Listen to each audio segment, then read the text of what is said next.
So the Chicago Bulls are having quite the free agency spree so far. First, they picked up Lonzo Ball and a sign-and-trade deal with the New Orleans Pelicans. I already made a video about that. I did that kind of pre-free agency. I kind of predicted that one. I think a lot of people predicted that one as well. The one that and I'm assuming a lot of you did not see coming, was that Demar Derozan is now a member of the Chicago Bulls. So yesterday they officially worked out a signing trade with the San Antonio Spurs. Demar ended up on this squad on a 3-year, $85 million deal. Absolutely love this contract for the Bulls. I think this Bulls team is going to be great to see them back in the playoffs, man, barring any crazy-ass injuries, knock on wood. I think this team is definitely ready to compete again, man. I actually do really enjoy it when the Bulls are good. So today, I know I just did technically a Lonzo Bulls rebuild, but again, as I just mentioned, did not see DeMar joining this team, so we're redoing it. So as I mentioned in my Knicks offseason free agency rebuild, whatever you want to call it, yesterday, I don't have a shared file still. If any of you have a good shared file on PS5, I'd really appreciate you commenting, the name of it down below. So I have the Bulls pretty much up to date. Currently, when I'm recording this, we are still waiting on Lauri Markkanen. I put him back on this team. I think at this point in time, if he didn't end up in that sign-and trade with not Chicago, with San Antonio, I don't think he's probably really going, anywhere major. So I put him back on the Bulls. It's possible. Is it realistic? I don't really know, but I was iffy on that one. So today we do have Markkanen back on this squad, and it's going to be a normal 3-year rebuild. So again, man, obviously with Zach LaVine being a pending free agent next season, no contract extension has been signed yet. I believe he actually does have to wait if he wants an extra year, something like that. But he's obviously a free agent as we currently sit right now. He's obviously very much due for a payday, very well deserved, I would say. So good on the Bulls for going out and spending some money, kind of showing Zach that they do want to win now. They're not a team that's rebuilding anymore. And I do really think this Bulls team can be scary. So before we do get into this one, if you guys are new around here, man, you guys have been enjoying my free agency rebuild so far. I'd love to have you around here if you want to subscribe to the channel, man. We're on a 65-day upload streak right now. And it has been a tremendous streak, and I plan on riding it out as long as possible. So that pretty much does it for this intro, man. I'm sure it's been long enough. I will see you guys in the video. So one of the annoying things about not having a completely updated roster is definitely that not every team is correct. I'd say 98% of the teams in here that are not named the Chicago Bulls are not pretty much fully up to date. That being said, the Bulls aren't even technically 100% because we're still in the middle of free agency, man. It is hard to predict where some of these guys are going to go. So as you can see, we're here at the start of the 2021 and 2022 NBA season. We take a look at this roster right now. Kobe White and Lonzo Ball obviously going to be our point guards. I think Kobe's more of a 2 anyways. He's kind of just a scoring point guard, if we're being honest here. They drafted Ayo Dosu, it's something like that. He's from Chicago. He played at Illinois. It's really cool they ended up drafting him. I'd like to eventually get him some minutes here, but we'll have to decide what we want to do with Kobe White at some point in time. Lonzo's 100% going to be starting this entire video. We do have Zach LaVine in the squad. I did not sign Matt Thomas or Avery Bradley. 2K just did that for me. He's not going to be having a backup anyways. DeMar does regress. I'm sure a lot of you do know that. It's one of the really unfortunate things about him in this game. 2K just absolutely hates on him for God knows what reason, but he's going to be my starting small forward the entire video. Well, he's going to be in the starting lineup. I don't really plan on moving him at any point in time. But again, it sucks how 2K kind of handles. I mean, he was an 87 when within the last offseason. Now he's down to an 84. But I like Patrick Williams a lot. I would like to maybe get him into the starting lineup eventually. I mean, hypothetically, this is 2K. We play positionless basketball these days. There's definitely a world where I can get both of them into the starting lineup. So we will see. I also think Troy Brown Jr. does have a decent amount of potential, but ultimately he's not getting minutes this year because we do have Lauri Markkanen on this team. I'm probably going to be starting him. I technically re-signed him on a 4-year contract. I just kind of matched whatever offer he got. So whether he ends up on this team or not, whenever if you're seeing this a week down the line and he's God knows where, I do apologize about that, but again, I didn't want to just let him go for nothing when it is still possible he ends up in Chicago. And obviously our all-star center here, Nikola Vucevic. So it's a good squad. It's a very good squad. I hope 2K agrees with me, but I definitely do think this team should be a playoff team. I'm not going to be making any trades right now. We're going to go ahead and sim season number 1.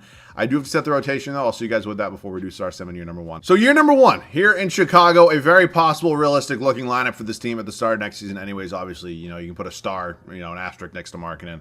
Whatever, I cannot predict the future, man. But here's how it's going to look. Year number 1, Lonzo Ball, Zach LaVine. A beautiful, beautiful backcourt. I think they're going to play off of each other so well. I'm such a big Lonzo fan, man, and I haven't always been the biggest Lonzo fan. I really wasn't when he was getting all that hype. And look, I know that's a lot. He was, 20 years old when he was drafted to the LA Lakers. Magic Johnson saying all this crazy shit at the time. And obviously that's a lot of pressure. It didn't work out in LA. He went to New Orleans, who I think at some points he actually increased some of his stats in New Orleans, and I think he kind of a little bit of a down year, honestly, especially in the defensive department in his second season. But I think he's going to be tremendous in Chicago. I really do. I think he'll be covering, probably the other team's best guard. Just my guess right there. DeMar's here on, honestly, a perfect deal. I'm going to give credit to the Bulls, man, on giving him a 3-year contract. Getting that extra 4th year can sometimes bite a team in the ass, especially when, a 4-year contract for a guy who's 30-plus years old is a really tough sell for, I'm assuming a lot of people. And, I think a 3-year deal, while it's still a lot, man, it definitely could come back and bite some guys in the ass. I don't think this one will personally, but really good job by Chicago with that 3-year deal. I think it's the absolute perfect right amount of money. They didn't overpay for him. Beautiful job by Chicago's front office. I'm not going to keep dwelling on it. Lowry's here. I don't know if he's going to be here for the entire video. He will be our starting power forward for definitely at least one season, and if something better pops up, again, this is not a realistic rebuild whatsoever, so we will probably cross that road when we get there. So Nikola Vucevic, our all-star center, definitely a score-first type center. I mean, again, I do like score-first type centers. I'm sure a lot of you do know that. Either like guys who can score a lot of points or play really good defense, and of course, if I can get, a beautiful mix of that, I mean, that's basically, Joel Embiid. So that's pretty much it. So obviously he's going to be our center probably for the entire video unless something crazy, some regression, some crazy-ass trade pops up. So a lot of time dwelling on that starting 5 right there. Kobe White will be our 6th man, followed by Patrick Williams, both getting 22 minutes of a night. Not really that big of a deal. We know which one's the 6th man, I guess, technically. Followed by Alex Len and Rondae Hollis-Jefferson, who actually technically signed Alex Len. I don't know if he's on a team yet or not. I mean, again, somebody playing 15 and 10 minutes a night, respectfully, or, it's really not going to matter who, these guys are. They can be any shoe, fill-in, whatever the hell you want to call it. So that is how it's going to look here for year number 1 in Chicago. It sucks I can't get Troy Brown Jr. minutes. I'm just not going to run 3 small forwards, and I'm sure some of you are saying, technically I could maybe just play him over Rondae Hollis. You know what? Fuck it. I'll play him over Rondae Hollis-Jefferson. Eat a dick, Rondae. There we go. There we go. Troy Brown Jr. getting minutes. Okay, I think this team's very good. I do think this team can ultimately, probably not with this current, way we're set right now. I think, between a little bit of progression, maybe bolstering that bench a little bit. I don't think we're a championship contender right now, but I definitely do think we're going to be in the playoffs. Good to see playoff basketball back in Chicago. I know there was a lot to unpack at the beginning of the video, so I do appreciate you guys for sticking with me. So that being said, after a very long intro, I will see you guys at the end of year number 1. So we wrap it up as a 4 seed here at the end of year number 1, number 8 in the power rankings, if you do see that. I think a 4 seed is not technically 100% out of the realm of possibility for this team in Chicago. I mean, I think they definitely do have to maybe add 1 or 2 more pieces to their bench. Obviously, I'll stop mentioning after this. They do have to figure out what the hell they're going to do with Markkanen. If they do something by the time you guys are seeing this video, I'm sure you're all very annoyed by it already, but I'll eat my words. But, I think this team realistically is probably anywhere between a 6 and a 4 seed. I don't see them anywhere as low as a 7. I put them ahead of my Celtics right now. I put them ahead of the teams like the Indiana Pacers. I just think, between some of these moves and teams like this that I think Chicago has been on such a cusp for a long time. They obviously have been drafting a lot of young talent over the past couple of years. I think Patrick Williams was a hit. I think Kobe White was a hit, even though he's not necessarily a point guard in my opinion, but they've been doing well, man. And obviously 2 crazy big free agency moves. And in free agency class, it's honestly not as deep as some of these other classes. And look, I know we kind of get blessed with some of these superstars signing 1-year deals with a player option at the end of it, kind of making a lot of these free agency classes loaded. But I do honestly think out of, like free agency class, not as loaded as a typical one. This one obviously was a home run for Chicago. So that being said, I'll stop rambling. Joel Embiid, your MVP on the year. Cade Cunningham, Rookie of the Year in Detroit. Evan Mobley, 6th Man of the Year. I'm assuming we're just going to keep seeing Evan Mobley as 6th Man of the Year here with Jared Allen back in the Cavs uniform because 2K doesn't want to play him at power forward.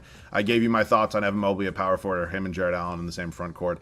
In yesterday's video, my opinion is I don't think they should do it, but again, that's just my opinion. I'm not giving you my opinion right now on how much I think how much I think Jared Allen should have been paid. I will just say I don't think he's worth $100 million, but again, just my opinion. Jonathan Isaac, Defensive Player of the Year. Shake Milton, Most Improved. Nick Nurse, Coach of the Year, 58 and 24 for the Toronto Raptors. They're back on top.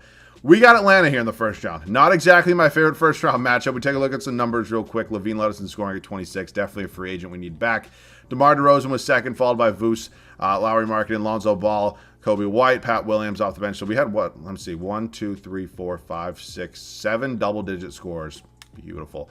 Vucevic led us in rebounds and assists was Lonzo Ball. So we take a look at Atlanta's squad they got going right here. Young, Herter, Cam Reddish, John Collins, who is at the time recording this, again, I'll stop saying that, but currently he's still a free agent. I believe I saw they offered him a 5-year, $125 million contract in Atlanta. What the hell is he looking for if he's not signing that? I think John Collins is very good. I don't necessarily know if he's worth more than $25 million a year good. I guess that's today's NBA. This is their bench unit they got going on right there. Obviously a very deep bench. I think that's helped, definitely part of Atlanta's, success, if you will call it. I mean, getting to these finals and a team that I don't think a lot of people thought were going to be good is definitely considered a success, I would say. So Malachi Flynn, Fred VanVleet, OG Anunoby, Chris Boucher, and they added Rudy Gobert. That was obviously via trade as Rudy Gobert is on a $200 million contract. Dude, the list, it's like, what is it now? It's like 5 players in the NBA have gotten a $200 million contract. Steph just got his 2nd one. and Rudy Gobert is on that list. That's like one of the funniest fucking things I've ever seen in my life. Like, wow. Okay, I don't know how that team's a 1 seed. They're not exactly like screaming at me 1 seed, but I get good for them, man. All power to you. Celtics, Raptors, and oh my god, the Grizzlies. Before I could even speak, the Grizzlies sweep the Celtics. Really, man? Really? All right, so, we make it to these semifinals in our first season with this team. Not mad about it at all. Obviously, our priority now focuses on getting Zach LaVine back here to Chicago.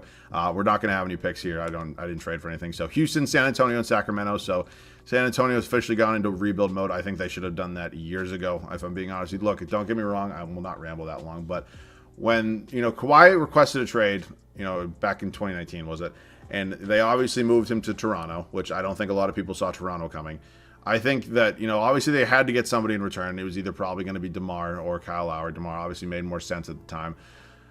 I'm just saying that I think they probably should have tried to reroute Demar to a third team. Look, I get how hard that is to try to, flip around a team that's been in the playoffs for so many years and just go full rebuild mode. But ultimately, I think that core was never going to win. And I think they probably knew that, but they just honestly probably didn't want to kind of accept it. So that's my thoughts on the Spurs. They're finally going into full rebuild mode now, I would say. I mean, they made a couple interesting free agent signings, I would say.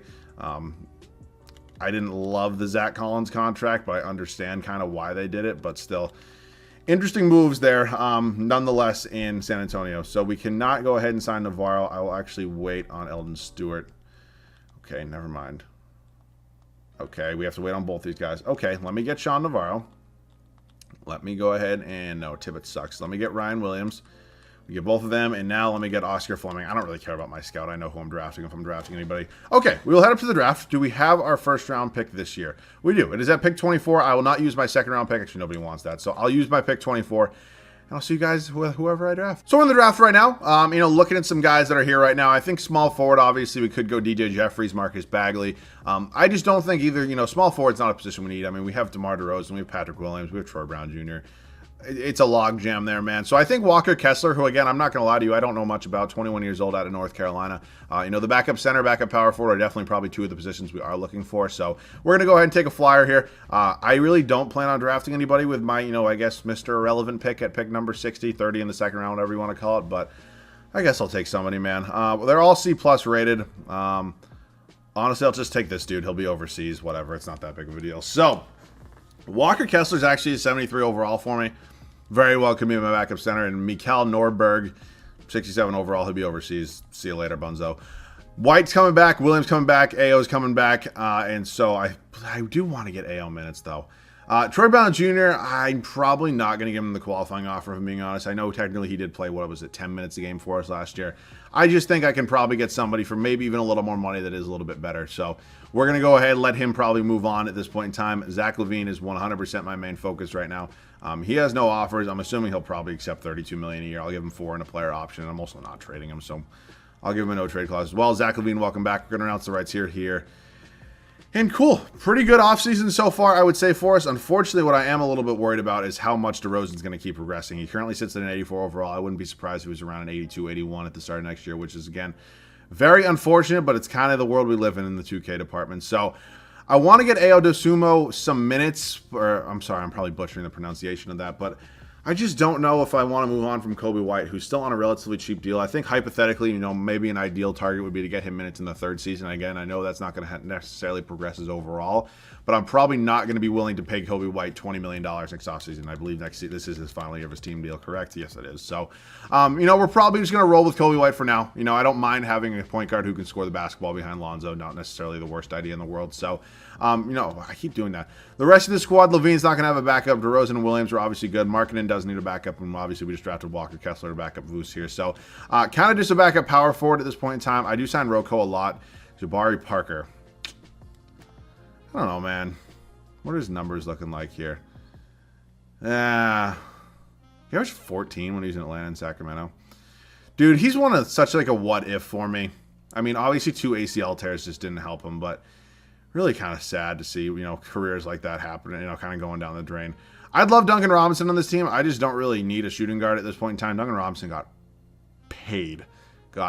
paid, I would say. But you need shooting with that team in Miami. I mean, 5 years, $90 million bucks is not the worst deal in the world for, today's NBA. So I don't want to get Rocco. I get him too often. I'll take a flyer on Jabari. So we didn't necessarily get better at the backup power forward spot with, Troy Brown Jr., but he's also listed as a small forward. So here's how it's going to look, man. Jabari, I guess, is back for another stint here in Chicago. I don't need him to play many minutes, probably 10 to 12 a night. So we will figure it out, though, when we do start simming year number 2. So I'll see you guys with the rotation. So I know I harp on it a lot whenever I get him in a rebuild, just in general, about how trash this goddamn game is. Demar Derozan regressing 7 overalls in an offseason and a half, or season and a half, is absolutely ridiculous to me. It's absolutely ridiculous. And I know a lot of you are probably going to say go in and change, his end potential or whatever the hell, it is. But I'm horrible at that, and I screwed it up. And I know I say this, I've tried it before, and it never goes well. Like, ever. So I'm not going to touch it for now. He's still going to be in our starting lineup. Hopefully by the time we get to next season, he's still around an 80 overall. If we suck at some point in time, I'll probably insert Pat Williams into the starting 5. But there's no way that DeMar is not going to be a starting guy on this team in 2 years, man. There's just no way. So that's 2K for you there, man. We kind of got to adapt and overcome. So here's how it's going to look for year number 2. Lonzo Ball, Zach LaVine, DeMar DeRozan, Larry Marketing, Nikola Vucevic, same exact starting 5 as last year. Our bench, Pat Williams getting 24 minutes off the bench. So, he's only playing technically 7 less minutes than DeMar, which I guess is kind of a lot when you look at it. But 2K wants him to start, and I would love him to start. This is just a DeMar rebuild, so I'm kind of going with it, man. If 2K was somewhat realistic and DeMar was still around an 85 overall, which I very well think could be his overall in a couple years, this wouldn't be an issue. But this is how we're doing it. Followed by Kobe White, Jabari Parker, and then our boy Walker Kessler, who we just drafted, I believe, number 20. Yes, 24 overall. So that is our squad. I'm excited to see what this team we do. Obviously, they ended up last year losing in the Eastern Conference semifinals. I definitely think we could be back, maybe even up to the conference finals, maybe even the finals. Who knows? I'll see you guys at the end of year number 2. We wrapped up year number 2 with a record of 55-27, which was good enough for a 2 seed here in the East. I'm honestly going to be surprised if it's still the Toronto Raptors as a 1 seed, who I'm assuming are kind of in that weird hybrid rebuild mode that some teams are kind of, enjoying nowadays, which is one of those things I don't really get. I think you should either kind of fully commit to winning or you should kind of fully commit to a rebuild. I think when you kind of mix and match, it's kind of weird. And look, I know they obviously just drafted Scotty Barnes 4th overall, but you have some guys in that team like a Pascal Siakam who are just kind of in win now mode. Fred VanVleet. I mean, I just don't really get what they're doing. I guess they're kind of trying to, move along with their core. I ramble a lot when I record videos late at night. I'm sorry. Trae Young, first career MVP. Very good stats for him on the year. Victor Wembanyama, Rookie of the Year in Houston. Cole Anthony, 6th Man of the Year. Wow, 22.5 points off the bench is impressive in Orlando. Giannis Antetokounmpo, Defensive Player of the Year. Troy Brown Jr., our old friend, does win Most Improved. This is my theory. Whenever you move on from somebody who played minimal minutes off your bench, they always win Most Improved. Nate McMillan, 55-27. Atlanta is pretty good. So we're going to go ahead, take a look at some numbers right now. Lowry Mark. Oh, my God. Zach LaVine, Lowry Marketing, Nikola Vucevic, Lonzo Ball. Yeah, oh, boy. This game, man. This game is just... It's just so tough for me to see, like DeMar like this, bro. And I mean, again, it's not necessarily affecting us in the win-loss column. I mean, maybe at some point, once it does, I'll probably try to go ahead and switch it up, but it just sucks to see, man. Starting 5 here for Toronto, who I just rambled about for a while, and we do have to go ahead and face them in the first round. They moved on from Pascal Siakam. They now have Scotty Barnes in their starting lineup, so I'm interested to see what they're going to do with that lineup, see if they can insert him somewhere into that starting 5. We do win at 5. Moving on to Cleveland here. Garland, Marcus Smart has found a new home. The Marcus Smart rumors are actually kind of heating up right now. I think they're going to end up keeping him, but they were hot for about a half a day. I've kind of given my thoughts on Marcus Smart on Twitter a little bit. If you want to follow me on Twitter, shameless plug, by the way. So I'm not going to get too into it here. Long story short, I think the Celtics need to move on. Moving on to Detroit here. Cunningham, Hayes, who they always sign Kawhi, Jeremy Grant, and Isaiah Stewart. I don't know why. It's like in the stupid, it's like a bugged thing that they always sign Kawhi. Kawhi always ends up in Detroit. We sweep them, and we got our first NBA Finals appearance in a long time. We got Denver, Murray, Malik Beasley, Michael Porter Jr., Bol, Nikola Jokic. We're also still waiting on Michael Porter Jr. to sign a max rookie contract extension. I think he's well worth it if he can stay healthy. All right, we sweep them. And Lonzo Ball, Finals MVP. The man averages a double-double, shot 46% from 3. Beautiful. Absolutely beautiful. So I guess that now I'm not going to trade DeMar because this is still his rebuild. I'm not going to move on from him. But I can move him to the bench now and kind of feel good about myself. We got DeMar a ring. I'm happy. I'm content with myself. So, league meeting time. We reject all those. We'll head up to the draft lottery right now, see if we traded for any picks in this lottery. I don't think we did. No, we did not. So, some of the top 3, it ends up being New Orleans. Phoenix is number 2, and Atlanta is number 3. God damn it. Okay, I'm probably not changing much in the coaching department. I think we're all good there. I mean, championship, you don't really change much. So we're heading up to the draft. We do the 30th pick. I'm not going to be using it this year. 2 seconds is fine. I don't like drafting guys for the final season that I'm probably just not going to contribute to this team a lot. So Ayo's a free agent too. Son of a bitch. He was a second-round pick. I forgot about that. Kobe White, man. I'm going to probably bring him back and probably try to include him in a trade. I think that's what I'm probably going to try to do at some point in time. But it does suck that I didn't really get to use Ayo a lot. Vucevic is a free agent. Shit, didn't know that. I'll wait on Kobe White because I do want to give him a real deal. And then I do eventually want to go ahead and probably include Kobe White in a deal just because, I mean, I said it before. I do want to play Ayo a little bit. So we're going to wait on Kobe. We're going to wait on Ayo. Vucevic has re-signed, and now I'm going to go ahead and give Kobe White a contract. I'll probably give him around $24 million a season. Could match up pretty well with some of the bigger contracts in the league. And ultimately, I don't want to try. I'm obviously not trading Lonzo. Levine's not going anywhere. I'm going to start Patrick Williams. I think he's very well earned at this point in time. So DeMar is going to be making $27 million off the bench, which is not something I think you should ever do. But I also don't think DeMar is going to be coming off the bench for them at this point in time. So Williams is going to start. DeMar will just come off the bench. We're probably going to move on from Markkanen, who I know has actually been pretty solid for us. Kind of had almost a career year for us last year, but he's kind of the one guy I would want to move. I mean, I'm probably not moving on. I always do that. Probably not moving on from Vucevic. He's pretty much an all-star center, I mean, with these numbers right here. So I think Markkanen is the guy we'll probably trade. Again, I don't have to make a trade, but leaving the starting 5 the same exact thing, and I know we technically are moving Patrick Williams into the starting lineup. I just like making one big trade throughout the videos, and I haven't made a single big trade yet. So this one's probably pretty boring, pretty bland so far, so maybe spice it up a little bit. I'll see you guys with a move. So the Utah Jazz want to give me Pascal Siakam and Spencer Dinwiddie for Lauri Markkanen and Kobe White. Hypothetically, in this deal, we're obviously getting older with the same positions here. I don't know if I would actually pull the trigger on this deal necessarily, but that being said, Pascal Siakam's numbers from last year were absolutely beautiful. I don't really see a reason why we wouldn't make that upgrade. So I do have to decide what I want to do with Dinwiddie. I'm up in the air on him. He's obviously in Washington at this point in time. So I want to play Ayo. He's going to be the backup for Lonzo. So whether I include Dinwiddie in some sort of trade for a new backup center or backup power forward, probably going to be a new backup power forward because I do actually like Walker Kessler here. He's actually not bad if you take a look at his per 36. So probably going to include Jabari and Dinwiddie in some sort of deal here for new backups, stretch 4, whatever the hell you wanted to call it. So we'll include a first-round pick as well. Again, I don't need it to be anybody crazy good. Do I want to just bring Markkanen back? Honestly, I might. I mean, hell. Why not? Lauri Markkanen is going to come off the bench. So kind of creating a little bit of a God squad here. We're going to wait on Ayo. I'm assuming he's probably not going to get a real deal, so he'll accept his qualifying. And I'll see you guys at the start of the 3rd and final year. Final season here for us in Chicago, fresh off a championship, and we are feeling good. Obviously, 2 pretty big changes in our starting 5. Patrick Williams has moved up to our starting small forward spot. And then I guess technically Pascal Siakam, who we kind of just got for free, if we're being honest, basically for Kobe White, I guess, if you're kind of looking at that deal hypothetically, is now in our starting lineup with Lauri Markkanen moving to the bench. And it's nothing against Lauri, man. I don't have a problem with Lauri. If I'm being honest with you, whether he ends up re-signing in Chicago or not, or if he ends up going elsewhere, I think Lauri Markkanen, in my opinion, his career can definitely take off somewhere else. I mean, he obviously...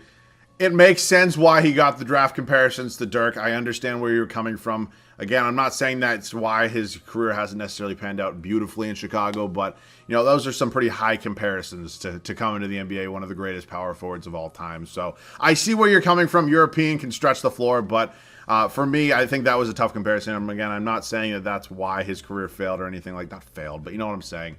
I just think he'd do better somewhere else, if I'm being honest with you. So nonetheless, he's going to be on our bench. We're obviously Siakam, new starting power forward, and then Vucevic still still at our center. So Markkanen's going to be our 6th man here. I don't love big men as my 6th man, but when they're 100% the best player on the team, or the best player on the bench, they're going to be our 6th man. DeMar, man, down to a 78 overall. Painful, man. Painful. I know I said this the other day, man, but I said this in a video the other day, and a couple of you commented about it, actually, saying just it's so crazy to think about. But, watching some of these guys... that we all grew up watching. I remember, being 13 years old, LeBron, in Miami winning his first championship was just, it felt like I blinked and all of a sudden I'm here, 8 years later. And it's just so crazy to think about that, someday soon all these guys are going to be retired. We're going to be looking at a completely new NBA. I mean, guys in this league, LeBron James, Chris Paul, Russell Westbrook, guys like this, Carmelo Anthony, it's just crazy to think that they're not going to be stars in this league one day. It really is, man, and it sucks, but it's kind of, I guess, how it goes, because, I mean, throughout my lifetime, I've never seen really a big wave of stars kind of all retire over a course of a few years, I would say, so we'll get there at some point, man. Walker Kessler and Ao Dosumo is going to be, the final two off the bench, 14 and 10 minutes respectively, so fresh off a championship, sorry about that rant. I've ranted and, kind of rambled a lot in this video, and some of you enjoy it, some of you don't, so if you don't, I do apologize, but we're looking to go back-to-back right now. I'll see you guys at the end of the third and final year. 56 and 26 was our record here at the end of year number 3. Finally good enough for a 1 seed here in the Eastern Conference. I'm feeling pretty good about this squad, man. Joel Embiid, second career MVP award, second MVP award of this video. Matthew Hurt, Rookie of the Year. I laugh at this every time this dude wins Rookie of the Year, because this dude looks like he would, sell me lumber. There's just no way this dude's winning Rookie of the Year. Jaden Hardy, 6th Man of the Year. Jonathan Isaac, Defensive Player of the Year. Kendrick Nunn, Most Improved. What the fuck? This game is trippy at some points, dude, because Kendrick Nunn signed with the Lakers today. I didn't put him on the Lakers. This roster is not updated for anybody but the Bulls. And he's on the Lakers. Interesting.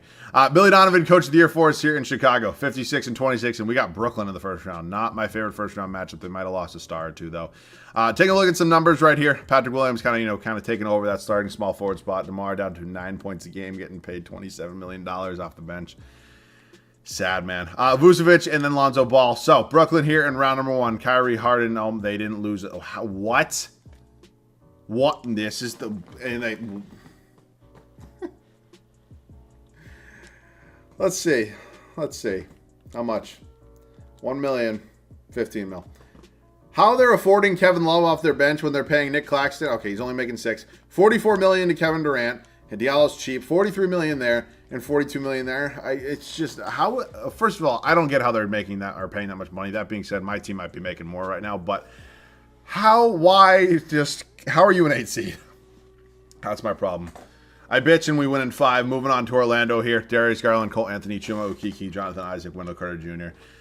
Orlando has a pretty good future, I would say. We sweep them. We got Philadelphia, Brickleberry, Simmons, Dante DiVincenzo, Josh Hart, Tobias Harris, and Joel Embiid. Your MVP, Joel Embiid.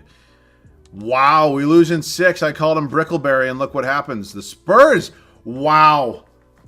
DeMar's old team. That's actually a pretty cool ending. I mean, we got DeMar a ring, so I'm not necessarily mad about us not winning 2, but it would have been cool. But pretty cool ending to see DeMar's, old team kind of win a finals in today's video. So a lot of trippy shit in today's video. I would say that for a fact. But yeah, man, I know I just did a rebuild with the Bulls not even a week ago, and I'm sorry you have to see another one. But again, with a not so loaded free agency class, there's no way that I don't do a rebuild with Demar Derozan when he signs on a squad. So 2K hates Demar. It sucks. It's stupid. They're probably not going to patch it for next year in 2K22. I'm sure they're just going to put a carbon cutout of this right in here and place it in 2022. That's 2K for you, because this mode doesn't make them any money. But yeah, you can let me know your thoughts on DeMar signing with the Bulls. Or I guess sign trade, whatever you want to call it, with the Bulls. I think it's a beautiful fit with them. I think him and Lonzo and Zach LaVine, Vucevic, maybe even Markkanen are just going to be a beautiful starting 5. Whatever the hell that starting 5 kind of pans out to be. So the future's definitely bright in Chicago, man. I'm honestly really happy to see the Bulls doing well again. It's been a while since we've seen some good playoff basketball out of Chicago, and I think we're definitely going to be getting some in the coming years. So, as always, this was pretty much one of the bigger free agency rebuilds we were going to do. It does kind of help that 2 of these stars in this free agency were on the same team. We're kind of still waiting on Kawhi as I speak right now. Let me just make sure Kawhi isn't signed anywhere now. Kawhi has not made a decision yet. I'm assuming he was going back to LA at this point in time. If he still doesn't have it by the time you're seeing this, I maybe would start to see some rumors floating around. But I thought he'd be well resigned by now, but he's not. So we'll wait on that one. My prediction is he still goes back to LA, but if he signs with another team, there's limited teams that even have cap space left. So we'll see. But I'll stop rambling now, man. As always, if you guys did enjoy, you can leave a like down below. I would definitely appreciate that. As always, if you guys are new around here, do want to subscribe to the channel, man, I would definitely appreciate that as well. So any other video ideas, feel free to leave them down below in the comment section. I hope you guys are all having a great week so far. As always, thank you guys so much for watching. I love you guys. I'll see you guys all in the next one.